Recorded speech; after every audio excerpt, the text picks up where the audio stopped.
Chapter 2, page 22. Mr. Janacek ran the sweet shop at the end of the road. It wasn't just a sweet shop, of course. He also sold newspapers, string, notepads, pencils, birthday cards, apples, catapults, footballs, laces, boot polish, carbolic soap, tea, screwdrivers, purses, shoehorns and light bulbs. But as far as Alfie was concerned, the most important thing he sold was sweets, so he called it the sweet shop.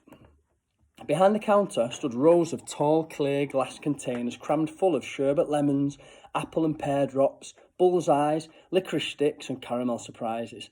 And whenever Alfie had a penny or two to spare, he always went straight to Mr. Janacek, who let him stand there for as long as he liked while he made up his mind. "Sometimes, Alfie," he said, leaning over the counter and taking off his spectacles to clean them, "I think that you enjoy deciding what to spend your pennies on more than you do eating the sweets themselves."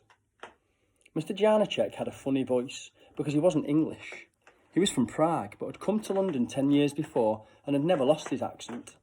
What came out as vat, sweets as sweets. Kalina didn't speak like him because she'd been born in their house at number 6 and had never been outside London in her life. "You're the luckiest person I know," Alfie told her one day as they sat together on the edge of the pavement, chewing on a licorice all sort and watching the coalman deliver a bag into Mrs. Scutworth's at number 15. The coalman's face and hands were completely black with soot, but it must have just rolled up his sleeves before he arrived because his forearms were pale white. "Why'd you say that?" asked Kalina, carefully peeling the skin off a banana. "Because your dad runs a sweet shop," he replied, as if it was the most obvious thing in the world. "There isn't any job in the world that's better than that, except maybe working on the milk float." Kalina shook her head. "There's lots of jobs better than that," she said. "I'm not going to run a sweet shop when I grow up." "Then what will you do?" asked Alfie, frowning. "I'm going to be Prime Minister," said Kalina. Alfie didn't know what to say to that, but he thought it sounded very impressive. When he told his parents over tea that night, they both burst out laughing. "Kalina Janacek, the Prime Minister," said Georgie, shaking his head. "I've heard everything now. Pass me the carrots, love." "A Prime Minister's wife, more like," said Margie, reaching for the dish. "Well, I'd vote for her," said Alfie, defending his friend. He didn't like the way they thought this was so funny. "You'd be the only one," said Georgie. "She wouldn't even be able to vote for herself, so how she thinks she can get the top job is beyond me. Bit chewy, these carrots, aren't they?" "Why can't she vote for herself?" asked Alfie. "Women can't vote, Alfie," said Margie, cutting another slice of beef from the roast and putting it on his plate with an extra potato. This was in the days when they were able to eat things like beef and potatoes for tea, before the war broke out. "Why not?" "It's the way things have always been." "But why?" "It's a letter that comes between X and Z," said Margie. "Now eat your tea, Alfie, and stop asking so many questions. And there's nothing wrong with them carrots, Georgie Summerfield, so mind you eat them up too. I don't spend my afternoons cooking just to clear away a pile of leftovers." Alfie didn't think any of these answers explained anything, but he thought it was a good thing that Kalina was ambitious. Later that night, he lay in bed and thought about all the things he could do when he grew up. He could be a train driver, or a policeman. He could be a school teacher or a fireman. He could go to work on the milk float with his dad, or be a bus conductor like Mr. Welton. He could be an explorer like Ernest Shackleton, who was always in the papers these days. They all seemed like good jobs. But then inspiration struck and he nearly jumped out of bed in excitement. The following afternoon, he marched into Mr. Janacek's sweet shop and waited until Mr. Candlemas from number 13 had counted out a handful of change for his tobacco, before sitting down on the high stool next to the counter and staring up at the jar of sweets. "Hello, Alfie," said Mr. Janacek. "Hello, Mr. Janacek," said Alfie. "What will it be today, then?" "What will it be today, then?" Alfie shook his head. "Nothing, thanks," he said. "I've no pocket money till Monday. I wanted to ask you a question, that's all." Mr. Janacek nodded and came over to stand next to the boy, shrugging his shoulders. "Ask me anything you want." "Anything you want." "Well, you're not getting any younger, are you, Mr. Janacek?" said Alfie. This was a phrase he'd overheard old Bill Hemperton say. Whenever he was asked to do anything to help out in the street, he said he couldn't, that whatever it was a young man's game and that he wasn't getting any younger. Mr. Janacek laughed. "How old do you think I am, Alfie?" Alfie thought about it. He knew from experience, after a particularly unpleasant conversation with Mrs. Tomorin from number 20, that it was always best to guess younger than you really thought. 60, he said, hoping that he might be right. He really thought that Mr. Janacek was about 75. Mr. Janacek laughed and shook his head. Close, he said. I'm 29, only a few years older than your father.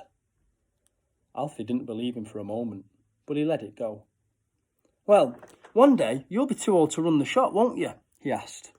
I suppose so, he said, although not for a long time, I hope. Because I was talking to Kalina, continued Alfie, and she said that she won't work here when she's grown up on account of the fact that she's planning on becoming Prime Minister. And I thought that you'll probably need someone else to help out then, won't you? When you can't move around like you used to, and you're not able to reach up for the things on the top shelves. Mr. Janacek considered this. Perhaps, he said. But why do you ask, Alfie? Are you applying for the position? Alfie thought about it. He wasn't sure if he wanted to commit himself fully. I just think you might keep me in mind, that's all, he said. I'm a hard worker, I'm honest, and I love sweets. But we don't just sell sweets, do we? You'd have to like everything else too. I can't imagine getting too excited about string or candles, said Alfie, but I'd do my best. And in the meantime, I could take over every week when you have your day off. Mr. Janacek raised an eyebrow. What day do I have off? He asked in surprise. I work, and I work. I have no rest. But you always close on Friday evenings and don't open again until Sunday morning, said Alfie. But that is not a day off, said Mr. Janacek. That is Shabbat, the Jewish day of rest. There are blessings to be made on Friday night. Kalina lights our candles. Prayers are offered. We do not work, but we keep busy. I could not open the shop on this day. But your offer is a generous one, Alfie, and be assured that I will keep you in mind when it is time for me to retire. Alfie smiled. That was good enough for him. He looked over behind Mr. Janacek at the flag that was pinned to the wall beside the cash register. It was quite complicated, with a red stripe across the top, a white one in the centre, and red and green squares underneath. 2 crowns stood side by side over 2 emblems. What's that? Asked Alfie. Mr. Janacek glanced over to see what the boy was looking at. Why, it's a flag, he said.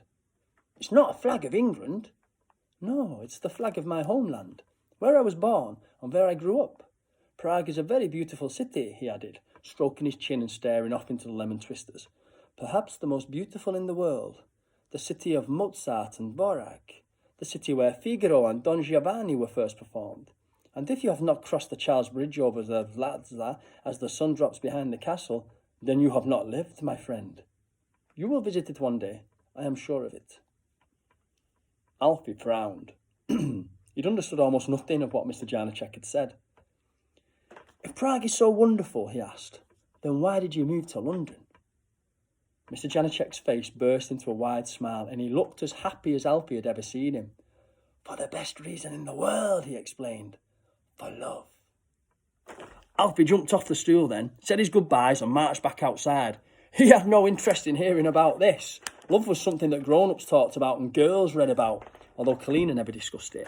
She said she couldn't let herself be distracted by love or she might never become Prime Minister, but that Alfie had no interest in it at all.